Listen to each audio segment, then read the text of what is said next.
Prophet Noble Drali is one of the greatest inspirational human beings in this century.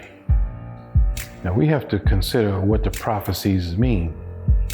The prophecies mean a continuation of information since the beginning of time. This is one of many ways we know that Noble Drali is Allah's prophet, because he has brought us and the entire world a saving power, the everlasting gospel to assure us that man will win, that man is from the everlasting past to the never-ending days to come, and that there's no failure for him, frankly. There's no failure for man.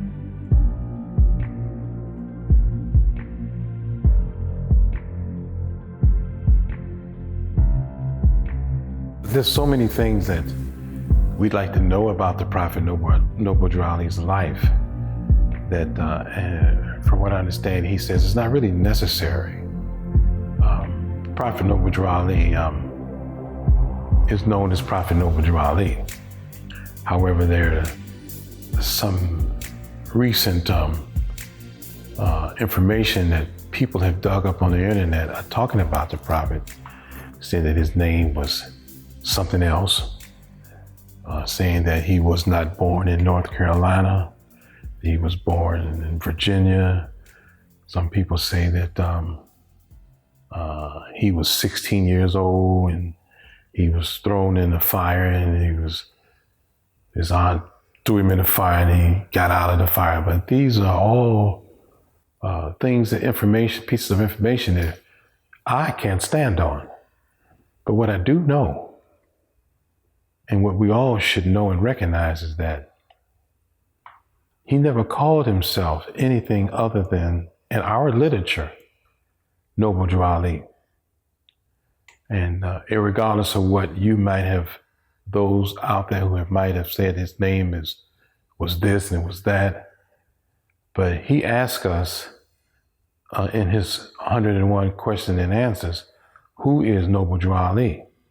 And the answer is he's Allah's prophet. So we refer to him by what he referred to himself as, Noble Drali, the last prophet in these days. Now we have to consider what the prophecies mean. And we as a people are getting, we're getting educated to what prophecy really means. A prophetic. The prophecies mean a continuation of information since the beginning of time. All prophets, especially the Prophet Noble Drali, carries what we call the everlasting gospel with them, which is a saving power. And that everlasting gospel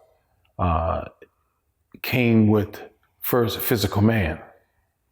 First physical man was guaranteed that saving power, the everlasting gospel. In fact, the avenue that we get it from is from Allah, by our Father, not our fathers, but our Father, first physical man, and by his prophet. This is one of many ways we know that Noble Drali is Allah's prophet, because he has brought us and the entire world a saving power, the everlasting gospel to assure us that man will win, that man is from the everlasting past to the never-ending days to come, and that there's no failure for him, frankly. There's no failure for man. This we've been assured of when we go this way.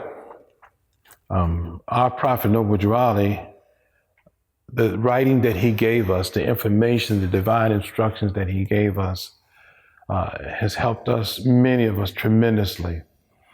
Even my ophthalmologist, who is from Syria, and we've been together for 3 years now, he's amazed when I come to the office to get my eyes checked routinely. In fact, I gave him the Holy Quran of the Moorish Science Temple of America. I gave him the Prophet's Questionnaire and the Divine Constitution, and he loves it.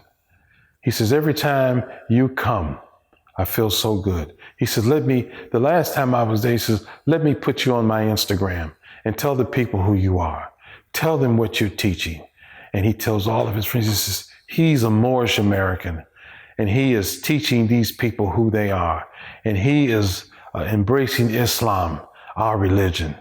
He's supposed to do that.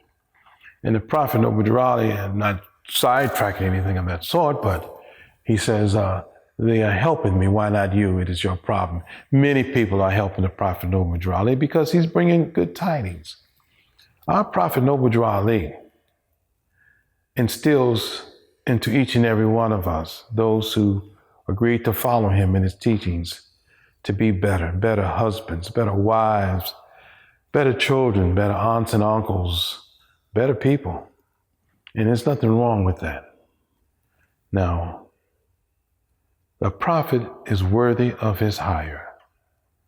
Our Prophet Noble Durali is worthy of his hire. And you ask, well, who hired him? Allah hired him, the great God of the universe. And he has done and is still doing his job in helping us to feel better about ourselves and uplifting fallen humanity. Our Prophet Noble Durali is an example, both mentally, physically, and spiritually, of what we can be.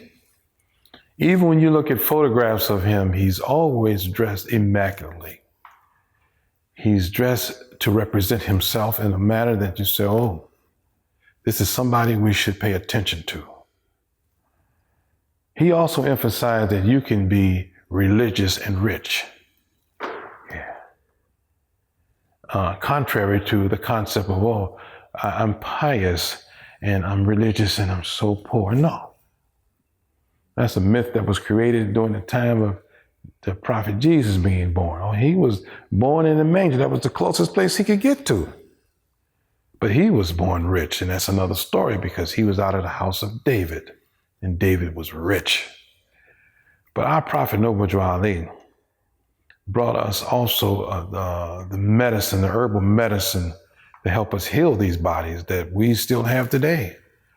And it's produced by a wonderful, strong family, the McElrath Bay family, who I admire greatly for keeping up the Prophet's medicine. He brought us the Moorish bath compound that's multi-useful. And he says the instructions on the bath compound, you can brush your teeth with it, you can wash your face with it, you can take a bath with it. And we use those instruments today, those medicines. He brought us the Moorish bodybuilder and blood purifier, the herbal tea that cleans your system out immaculately. You know, in Ayurvedic medicine, in Indian medicine, there are different tastes that does things for the body, the sweet, the sour. But in Ayurvedic medicine, the bitter taste, the bitter taste is the taste that stimulates the mind immensely. Most people need to be aware of that. And that tea is so bitter that it will make you make a face that you don't want everybody to see. But it stimulates the mind and it cleans your system. It's a blood purifier. He brought those medicine to us and it tells us on the box what it does for you. All herbs. He brought us the Moorish mineral oil. You need minerals to keep your body mucho fuerte, in Spanish, very strong. And that mineral healing oil is also multi-useful. To rub your knee if it's hurting, or drink it to put the minerals back in your body. And what we do in Chicago, we make Moorish water. So we boil our water, we put drops of the oil in the water, put it in the refrigerator, and when you come back, say, Islam, well, come on in, brother, come on in, sister. How about a glass of Moorish water? And you get a nice cool glass of water with the mineral oil in there, and to satisfy your palate and give your body a boost of immunology, a boost of vitamins and minerals that we need to carry on. So his approach to uplifting fallen humanity was multidimensional, and it is to this very day. And we can talk about the Prophet Noble Durali over and over again. But to us, he is Allah's prophet. Now, many people say, well, on that note, oh, he's not a prophet. He's just a good man. Well, to us, he's our prophet. That's one of the questions and answers. And our question is, what is our prophet to us? He is an angel of Allah sent to bring us the everlasting gospel of Allah, as all prophets do. So you can say what you want to say about our prophet Noble Ali, but just don't be vigorous about it with us, because we will correct you or we will walk away. Because to us, the Moorish American Muslims, he is our prophet, and we respect the prophecy. He has explained to us that there are five prophets that we are supposed to look at. Divine prophets: Jesus, Muhammad, Buddha, and Confucius, of course himself. And we do that. And these prophets are prophets all over the world in Asiatic communities. Jesus, Muhammad, Buddha, and Confucius are very popular in different Asiatic settings or communities all around the world. And all of them have something to say in terms of the everlasting gospel, a saving power that we need to save ourselves.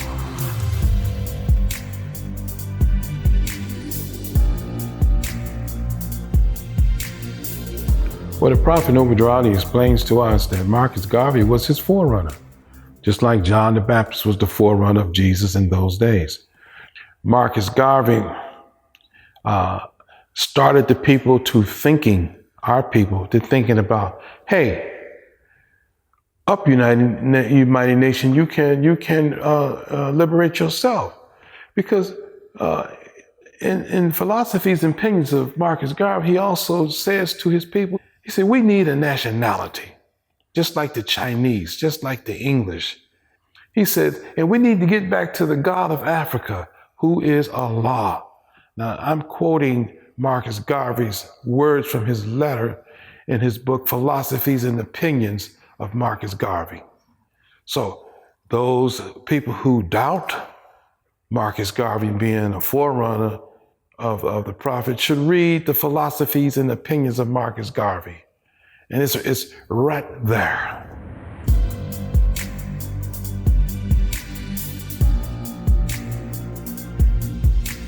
We know that Marcus Garvey was a nationalist, and he was beginning to get our people to think other than Negro, black, and colored, especially colored. A proud brother from St. Anne's, Jamaica, I believe, the land of the Maroons. They're called the Maroons because they wore the red cap, and they're from the mountains in Jamaica. And those mountains then and now grow some of the most flavorful coffee in the world, called Jamaican Blue Mountain coffee, and which is where they, from what I understand, originated a jerk seasoning, and they jerked everything there in order to make it taste better and more flavorful. But Marcus Garvey, in his book, Philosophies and Opinions of Marcus Garvey, letters from his wife who put this book together, he talks about growing up as a boy, if you recall, and how he felt his power as a young man, and that he played with Europeans and they never saw the difference until one day his European friend told him that she couldn't play with him no more, that there was a difference. And how he felt his power as a man. He began to feel his power. Booker T. Washington to him was a hero because Booker T. Washington was propagating education for our people, but in the construction area and building cabinets and carpentry and all kind of things that we needed to do to build houses, bricklaying, and et cetera, et cetera. And he says, wow, this is powerful. And he was excited when he came to America, from what his book says, to meet Booker T. Washington. And all of the things that he thought he would see, he didn't see. So he says in his book, I didn't see the things I thought I would see here as a result of Booker T. Washington's thrust in terms of educating our people, so I will build it myself. So Marcus Garvey, as we know, put together the Universal Negro Association, where he attracted so many people, and his position was to connect Asiatics from all around the world. And in doing so, he bought a ship, as we know, and he named the ship Black Star Ship, the Black Star. And he was so proud of that ship that he put a banner on that ship, a flag, or banner is what it really is, and the banner was red, black, and green, which unfortunately many of our people took as a flag that belonged to Africa, but it had no significance to Africa whatsoever, in the words of James Brown. So it had no significance to that. Marcus Garvey really did stir up the people in New York. He had parades, he had marching, and when we examine his dues card that he gave to his members, it's very familiar to the dues cards that the Prophet Noble Drew Ali has given to the Moorish American, the nomenclature of the dues card. However, Marcus Garvey started the people to thinking, our people, to thinking about, hey, up United Mighty Nation, you can liberate yourself. Because in Philosophies and Opinions of Marcus Garvey, he also says to his people, he says, the so-called Negro needs a God. The so-called Negro, needs a nationality, just like the Chinese, just like the English. He said, we need a nationality. He said, and we need to get back to the God of Africa, who is Allah. Now, I'm quoting Marcus Garvey's words from his letter in his book, Philosophies and Opinions of Marcus Garvey. So those people who doubt Marcus Garvey being a forerunner of the prophet should read the Philosophies and Opinions of Marcus Garvey. And it's right there. It's there. So, and in fact, we read a newspaper clipping where the prophet visited Marcus Garvey while he was in prison. And he explained to Marcus Garvey how great of a job he was doing. And Marcus Garvey was pleased. He was pleased. But I don't know how many historians realize that Marcus Garvey was murdered by his own people. He was brutally murdered. But that's the price, unfortunately, it is for leadership. Look what happened to Jesus. The people did these things. He says, let his blood be on our hands and our children's hands. So for those of us who are trying to be righteous and good leaders for our people, be prepared that those kind of prices you have to pay for. That's why Jesus asked himself, do I have the strength to become a willing sacrifice for the sons of men? You got to make that choice one day. And when you say yes, know that you're not looking for someone to talk about you after the grave, but in your heart, did you do right by yourself and the people?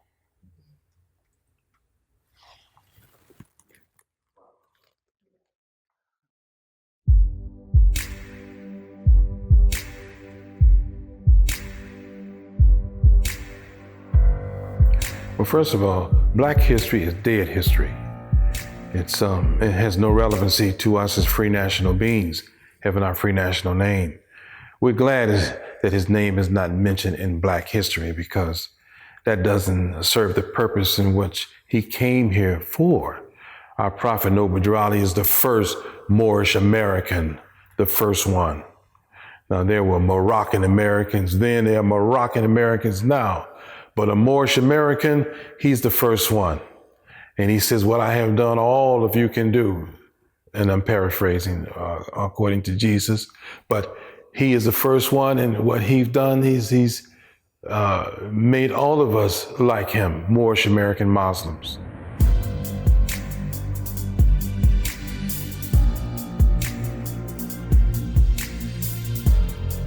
The Prophet Noble Ali is in many history books. In the early 40s, there is a book called They Seek a City by Anna Bontemps, who wrote about the great Prophet Noble Ali by Doubleday Publishing Company. And then there's another book, the BLACK Gods of Metropolis by Arthur Fawcett, who speaks about Noble Ali. In fact, they speak about the Prophet Noble Ali passing off the scene physically in 1929, and the next year, in 1930, according to Arthur Fawcett's book, there's a man who shouted that he was the Prophet Noble Ali reincarnated. He was a peddler in Detroit, and his name was Farad Muhammad. We have reference to many of these people being a part of Prophet Noble Ali's program, in which, if you continue to watch this program, you'll get a copy of the posting of the membership in Detroit in 1929, where Farad Muhammad, Elijah Poole Bey, and his family were members and followers of the Prophet Noble Ali. In fact, and when we talk about the books, the information about the Prophet Noble Ali, they're there. But more importantly, the people who he influenced, who are giants around now, were heavily influenced by the Prophet Noble Ali. And they'll tell you, such as in Chicago, William Dawson, who was a member of the Moorish Science Temple of America. William Dawson Bey was one of the Prophet's attorneys, and a very prominent legal figure, a lawyer, who orchestrated the Democratic machine, politically speaking, in Chicago. Oscar DePriest, who was also a member of the Moorish Science Temple of America and the first congressman amongst our people.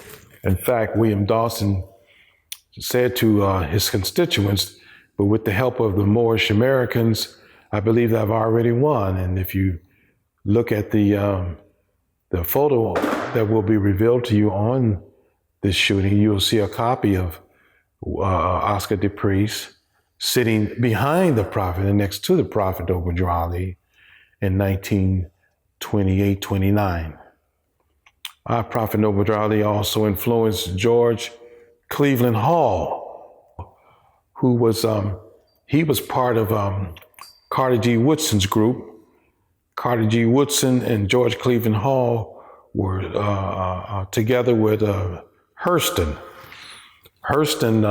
Miss Hurston was the first Asiatic librarian in Chicago, and her and George Cleveland Hall were orchestrators of the Asiatic History Week in Chicago, which later became known as Asiatic History Month in February. But they were orchestrators of that. They were heavily influenced by the Prophet Noble Ali. In fact, on the convention of 1928 and 30, George Cleveland Hall is presented as one of the facilitators in the program. He's in the program module. Our Prophet Noble Ali's influence was so great and so vast that it changed the political scene in Chicago and elsewhere around the country as regards to our people, who realized that they could go to the polls and vote as a free national citizen, bearing their free national name. Our Prophet Noble Ali's teaching went around to many medical doctors who were attendant of Meharry Medical College.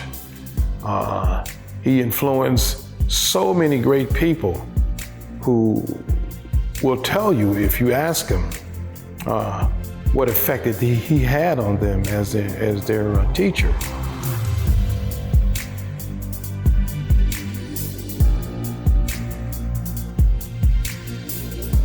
I have never seen anything in writing that he went to Washington, D.C.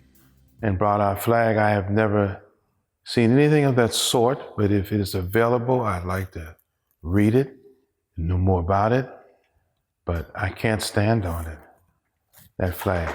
I know that I believe that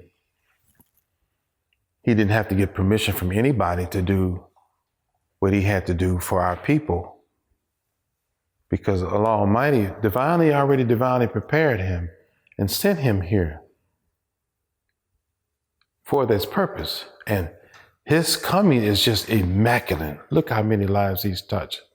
This is 2019, and he's still touching lives. And he's not even here in the flesh. He's still touching many people that say, oh, what is this?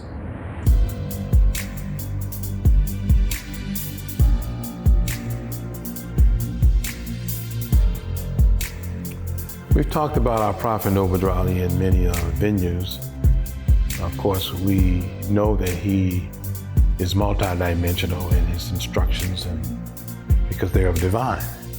As he said as Miliel said in one of his letters, he says, the Prophet called him to his chambers one night, and when he got there, the Prophet Noble Ali began to speak to him through his mighty Godheads.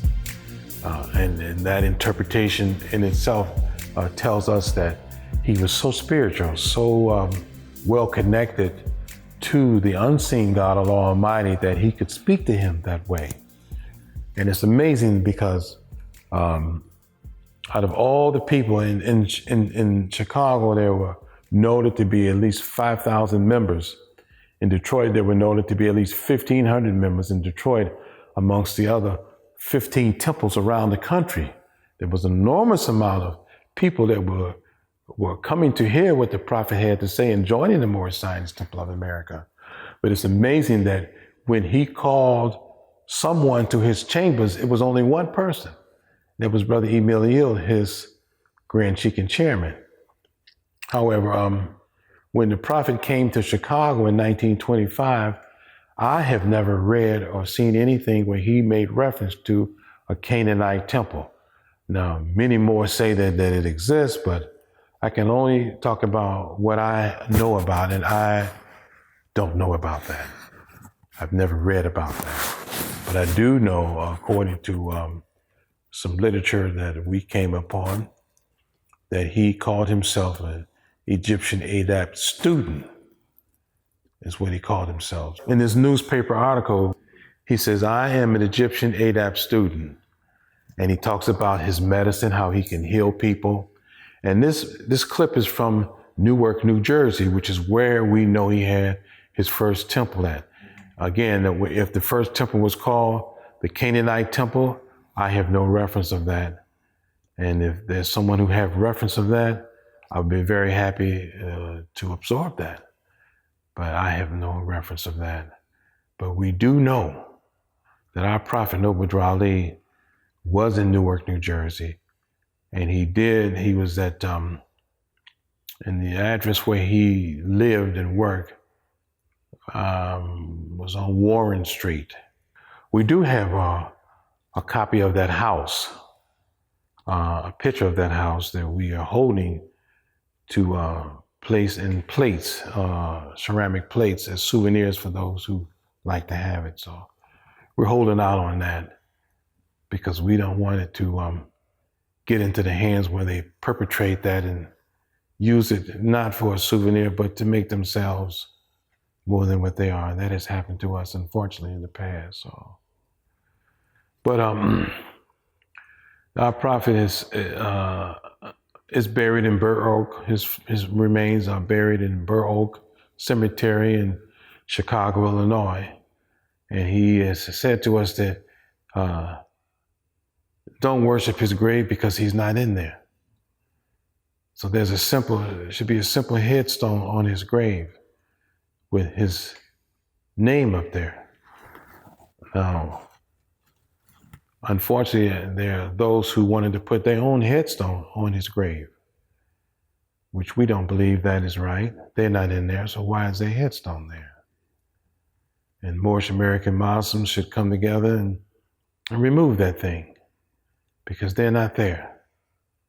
Those people are not in that grave. A headstone is for those people in that grave or for him. That doesn't mean you own the prophet because you put your headstone there and you put your name down there and other people's name that you thought that was relevant. To me, it's blasphemy. And I would want to do that. I wouldn't even want my name on there. The Prophet Noble Ali's headstone. There's another grave there with an elaborate headstone there, and it's called the Reincarnated Prophet headstone. That's a whole different story. I don't know. I don't know if he was born in a tribe or a tribal connection. I have no knowledge of that. Intelligence, again, doesn't mean having the answer as much as it means knowing where to get the answer from. I like to talk about things I can stand on, not the suppositions or innuendos. They are insignificant, and our prophet deserves better than that. I would think so. I can't answer that question because I simply don't know. I know that he is what he told us he was, and that is a Moorish American Muslim, an Egyptian adept student, a healer. I know these things, and I know how his teachings have influenced my life. And I can see the influence on other people's lives and people who got in contact with him, or he contacted him the way they wanted to be contacted. So, allegories.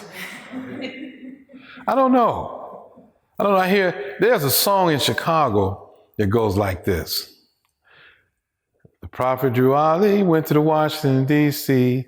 He brought our flag and nationality. Oh, isn't it wonderful now, don't you see? He brought it for you and me. You ever hear that song? So I have never seen anything in writing that he went to Washington, D.C. and brought our flag. I have never seen anything of that sort, but if it is available, I'd like to read it, know more about it, but I can't stand on it, that flag. I know that I believe that he didn't have to get permission from anybody to do what he had to do for our people, because Allah Almighty divinely prepared him and sent him here for this purpose. And his coming is just immaculate. Look how many lives he's touched. This is 2019, and he's still touching lives. And he's not even here in the flesh. He's still touching many people that say, oh, what is this? And many of us have a testimony about how the prophet touched our lives. That's incredible. It's really incredible. Some of my European associates I knew, what's this about you, Emmanuel? You didn't used to be that way. I said, well, I didn't know. Now that I know who I am, I took advantage of the opportunity to proclaim that. So whatever you knew me about what I was before has changed. I changed, and I made a correction in my life. And you should change too, is what I tell my European friends, because you're not white. And stop telling people you're white. Go to your dinner table tonight and have a conversation with your people. And if whatever nationality that you are, tell them who you are. And tell all the rest of your people who you are. And tell the people you meet who look like you to stop calling yourselves white. It's wrong. Correct yourself. We are correcting ourselves and going back to our free national name. You should too. And if you left Christianity, you need to go back to it because it was prepared by your forefathers for your earthly salvation. Get to getting. I just get to getting.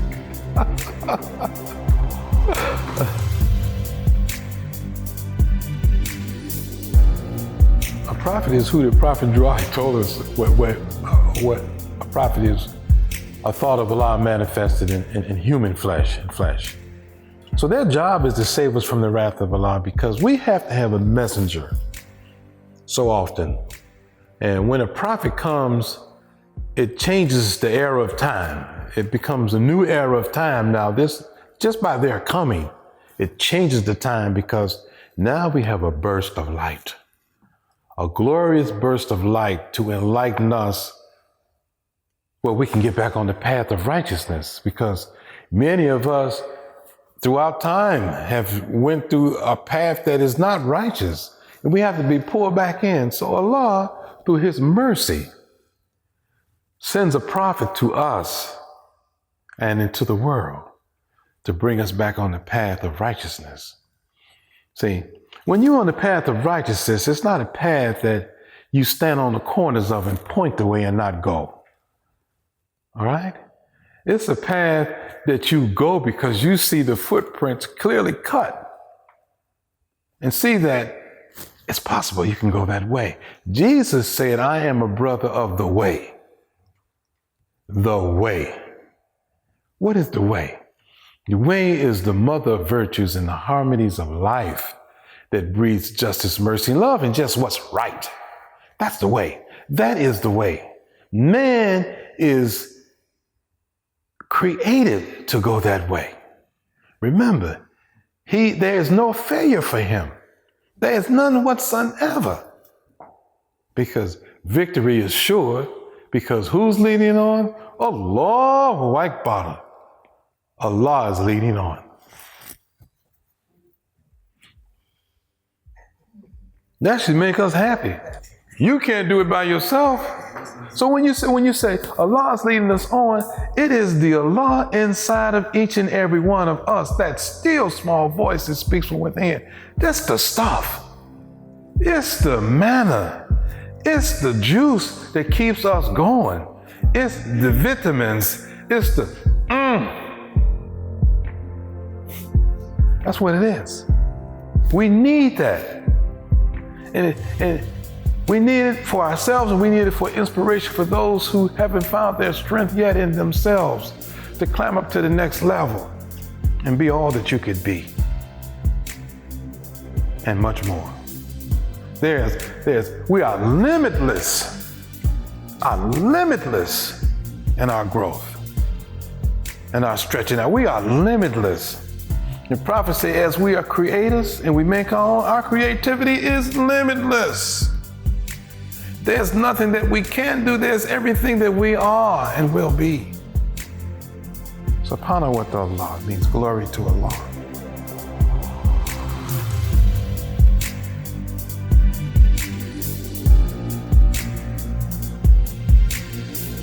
Prophet Muhammad, Ibn Abdul Barayba, as they say, peace be upon him, he stood up praying so much his feet swelled up. If you read Washington Irving's book, Muhammad the Prophet, his feet swell up. Washington Irving is a great author who wrote books like Ichabod Crane in the 1800s. That book, it's called The Life of Muhammad by Washington Irving. I've had that book for several years and I can't finish it without crying. I mean, crying. The type of crying that you can't catch your breath. Because this brother went through so much, man. Went through so much. As most prophets do.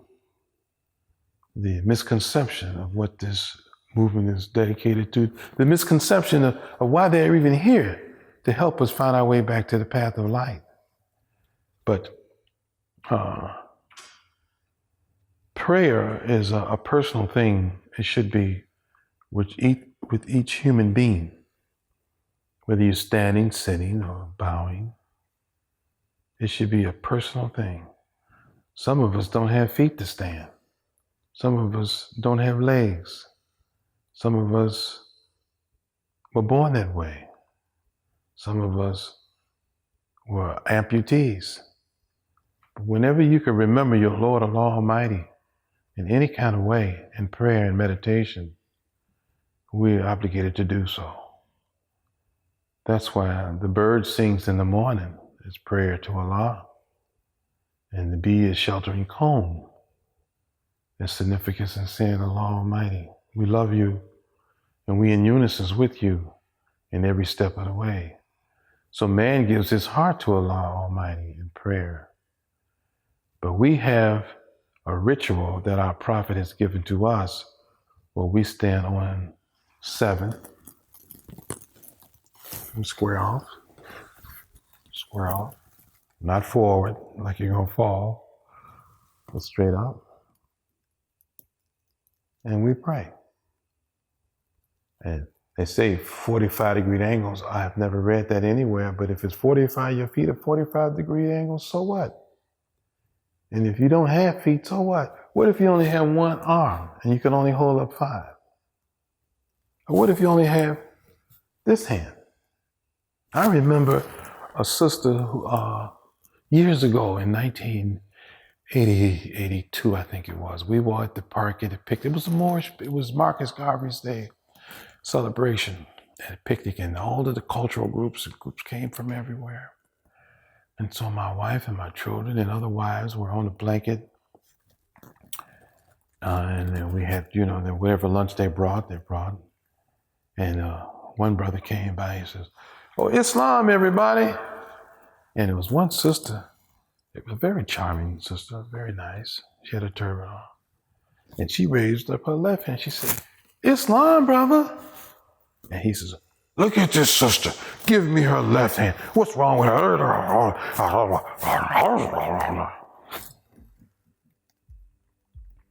And everybody turned and looked at him. And she dropped her head.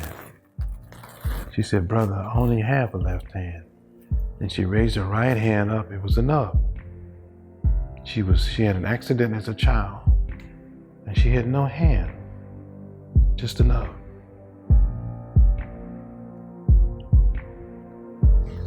Stories like that bring out your compassion as a human being. So, Brother Ibrahim Wabay says, to you and to the world, whether you stand on a square and you do 7, if you have 7, or whether you sit down, or whether you lay down, whatever you do, remember your Lord Allah Almighty in prayer every day. Once a day, 5 times a day, 10 times a day, 100 times a day. Establish yourself daily prayer every day. Allah remembers those who remember Him. Remember your Lord Allah Almighty. Islam.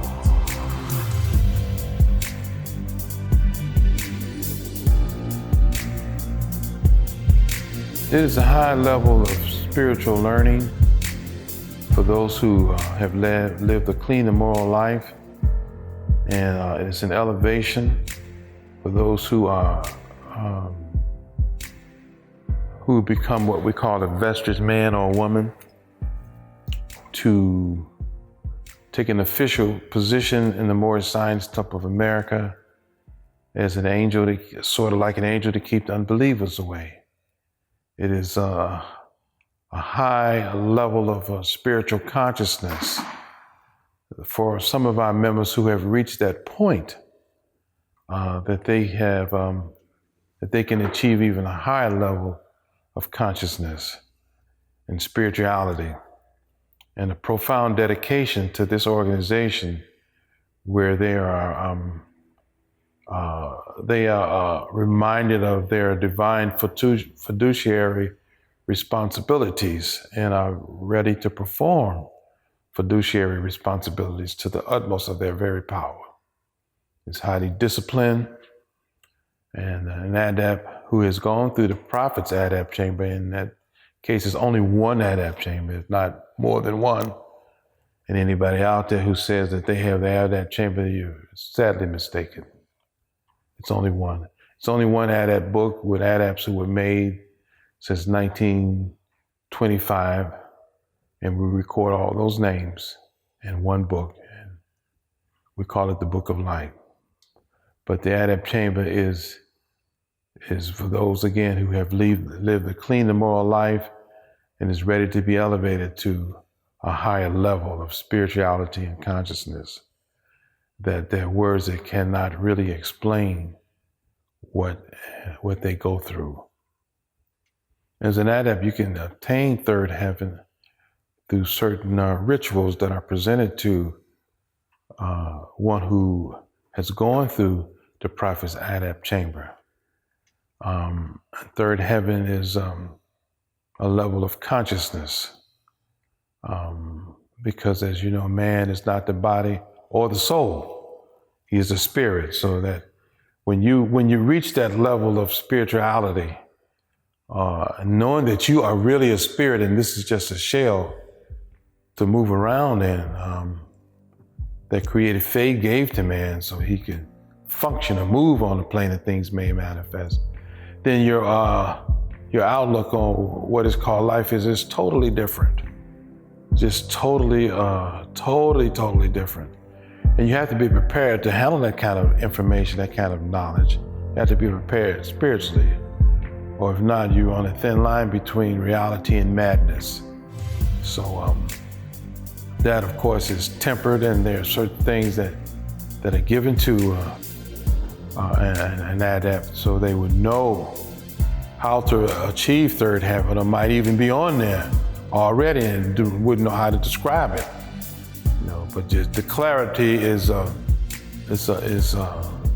very much made aware to those who have gone through the Prophet Noble Drew Ali's adept chamber. It's not a joke. It's nothing to be played with. Again, those who say that we have our own adept chamber, you can't do that. You can't do that. The Supreme Grand Council is chaired by the Supreme Grand Sheik and chairman. The Supreme Grand Council is the central authority of our organization. To talk about the Supreme Grand Sheik and chairman is to talk about the Supreme Grand Council. It's the central authority they attempted to sweep that entity under the rug years ago. And it started in 1934, I think, where they says, well, if we sweep the supreme body, the Supreme Grand Council under the rug, then there's no central authority. With no central authority, then we have a free run of what we want to do. And that's unfortunately what you see here today in Moorish America. Not respecting the central authority, noted as the Prophet put the supreme body / Supreme Grand Council in effect, headed by the Supreme Grand Sheik and chairman of the Moorish Science Temple of America. Without the central authority headed by the Supreme Grand Sheik and chairman, who is the mouthpiece for the Supreme Grand Council of 7 men, tried and true, agreed to by you, according to the Prophet, then it's a muck. The Supreme Grand Council is never non-existent as long as you have a Supreme Grand Sheik and chairman who appoints those positions. We appoint. We don't elect positions. We may elect issues or come to elect a consensus on issues. But when the offices are there, they are appointed. That's why the Prophet has a copy on his first meeting on the back of the questionnaire. Those were appointments, to appoint, anoint, and appoint. And he appointed these people as board members. Emilio Smalley, The appointments continues according to Act 1 of the additional laws as continues, or you can be taken out of office. The appointment continues by the Supreme Grand Sheik and chairman, as the Prophet said to Emilio, you will sit in my seat in my absence. That office. You have to have a continuance of that office. So we know that office has always been filled. and it has been referred to as Supreme Grand Sheik and Chairman, or just Chairman of the Supreme Grand Council. They're intertwined. So this human body is the 8th one from that line, and Milieu being the first one. And to say that there is no line is to say that there's no Supreme Grand Council. There's no central authority. To say that, oh, the line has been broken so it not exists, that's not true. Even if all the vacancies have not been filled, the one who fills the vacancy is the one who holds that position as Supreme Grand Sheik and Chairman. He fills those vacancies. Right now we have vacancies on the Supreme Grand Council. Some of them are filled, and we're still looking for good men and women to fill the rest of the vacancies. But that doesn't mean the Supreme Grand Council doesn't function, because you can have alternates there to make up the 7 to get the business done for the Moorish Science Temple of America. The Supreme Grand Council meets quarterly, as opposed to what they think, oh, we only have a conclave once a year. And that once a year is a fiscal year. And you have to count the year that we started. That's why some people get off the track of what convention this is, because you're not on the main track anyway. The Supreme Grand Council is headed by the Supreme Grand Sheik and Chairman. And that person's position is to regulate and direct and supervise all activities of the Moorish Science Temple of America in conjunction with the laws, rules, and regulations that our Prophet Noble Drew Ali has already laid down. The Black Gods of the Metropolis, this book written by Arthur Fawcett, in his preface on his book, he says it's amazing how the nationalistic movements or the different organizations have grown so far from an acorn known as Noble Drew Ali. He says that acorn has grown to the Black Panthers, has grown to this, has grown to that. Now, Arthur Fawcett, I beg to differ with him on the particular level that they have not really grown to anything, but they were inspired by the Prophet Noble Drew Ali, but they didn't take the step in nationality in the program that the Prophet has put together for us, which is foolproof, a foolproof program. However, the Nation of Islam uses freedom, justice, and equality in their principles, which the Prophet came with love, truth, peace, freedom, and justice. So he just added equality to it. You have to realize that, again, we talked about this earlier, that many of these offshoot organizations were so heavily inspired by what the Prophet Noble Drew Ali brought for the liberation of our people of mental slavery, that they, instead of joining it and making it one piece, they wanted to do their own thing, which don't last. And it will not last. That's how you know it's not of a divine essence. Remember the saving power again, the everlasting gospel. It's not offshoots, or not even an offshoot, or something different other than what the Prophet Noble Drew Ali brought. It's Noble Drew Ali, it's his divine plan of the ages, or it's nothing at all. So there's no comparison to these organizations to what the Prophet brought for the liberation of our people. When he came, he was stepping fast and moving quick right down to the modern time. It can't be duplicated. So you have to get on the good ship Lollipop. You have to get on this train that Noble Drew Ali is driving. You have to get on that train. You can't be a sidewinder. You can't be a rock on the railroad tracks to say, well, I'm going to support the railroad track. That's not enough. You got to get on the gravy train called the Prophet's Divine Plan of the Ages, the Moorish Science Temple of America, the Moorish National Divine Movement. You have to get on, and sooner or later, they'll realize that, and they have to go that way. Right now, I understand that our President of the United States of America said that he was a nationalist, a national. I think he said that. So are we. He's requiring on the census, I think, that everyone proclaim their citizenship, their nationality. Well, we're with that, right? We're with that. In the Moorish Science Temple of America, our Prophet Noble Drew Ali said that the burden of supporting the Moorish Science Temple of America is too heavy. And we all need to bear the financial part. So let's put in the per capita tax, he says. But then later he says, we're going to have the per capita tax / a representation tax. Well, everyone going to be represented. If you pay your representation tax, per capita tax, you are represented in your religious society, in your religious government. That is why the Moorish Science Temple of America has a per capita tax, representation tax website where anybody can go and see that you are an official member of the Moorish Science Temple of America and not a member of something else that has nothing to do with the Moorish Science Temple of America. And you are represented as a law-abiding legal citizen of the United States of America by our roll call called the representation tax of the Moorish Science Temple of America.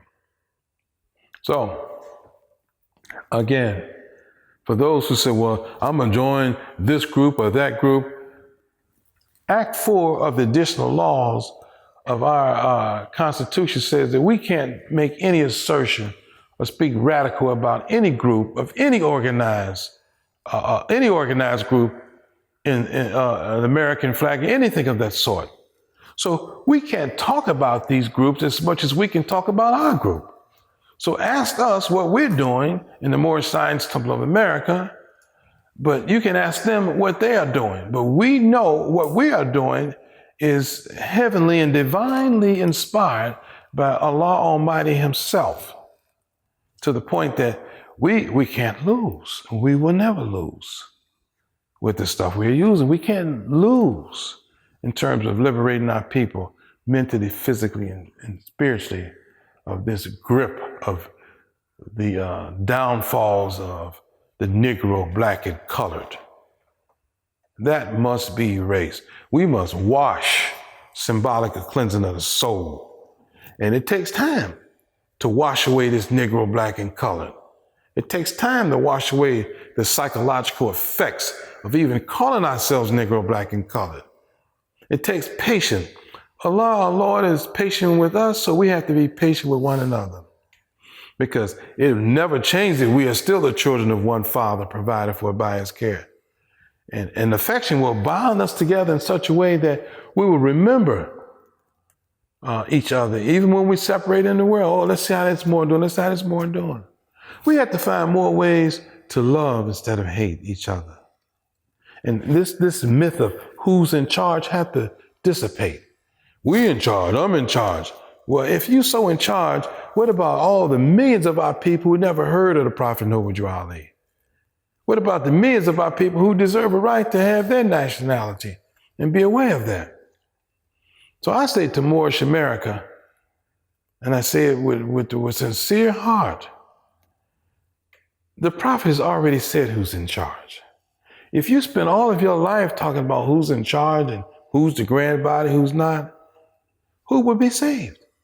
Who will we really help? Let's not forget our position in the Moorish Science Temple of America. Is to see who's in charge or who can be better than that one. We get it that Moorish science is overwhelming, that there's so much that we feel like we probably lost something. We need to pick up a crumb here, a crumb there, or what about that crumb over there? Or it could mean this or could mean that. The what ifs are endless.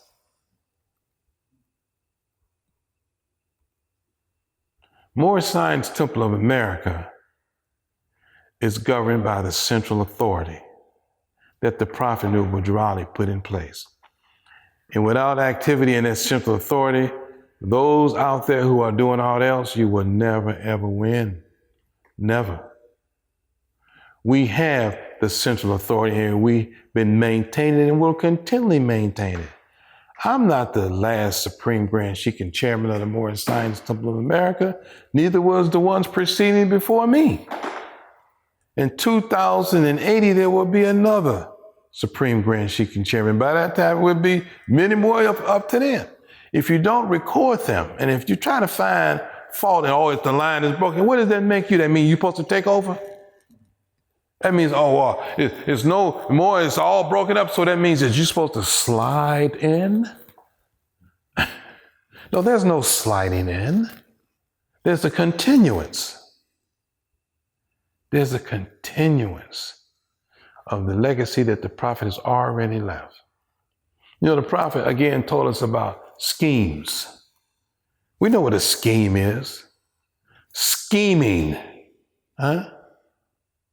He said they're working every scheme that they can. And they come up with some schemes that you say, what? Where you get this from? You got to pay $200 and something to get your papers. That's a scheme. The prophet said nationality is free. Not only here, but all over the world, nationality is free. Why do I have to pay you $200? You pay for what it costs to print that card, and sometimes it's only 25 cents. You pay for your button, which was 50 cents. You pay for your dues card, which is 10 cents. It costs $1.35 to get your nationality card. That's what it costs. So you say it's free because you only pay for what it costs to print that. It's free. So why come up with these kind of schemes like that? Well, I can show you how to save your house if you go to court and you do this. That's not in none of the prophet's teachings. I would like to know where you get this from. Well, see, you're going to lose your house if you don't do this, and you have to do this. Where is that in the prophet's teachings?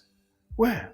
Well, you don't have to drive. You have to drive with no license.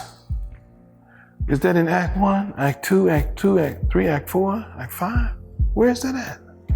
Help me to find this. These are schemes. And those who are working these schemes, the prophet said you are embezzler of the faith. That's what you are. Moorish Temple of America is a lawfully chartered organization. We are not here for schemes. We are not here to teach hate. We're not here to teach anti-Americanism stuff. And we're not terrorists. Never have been and never will be. We stand for this Constitution as citizens of this government.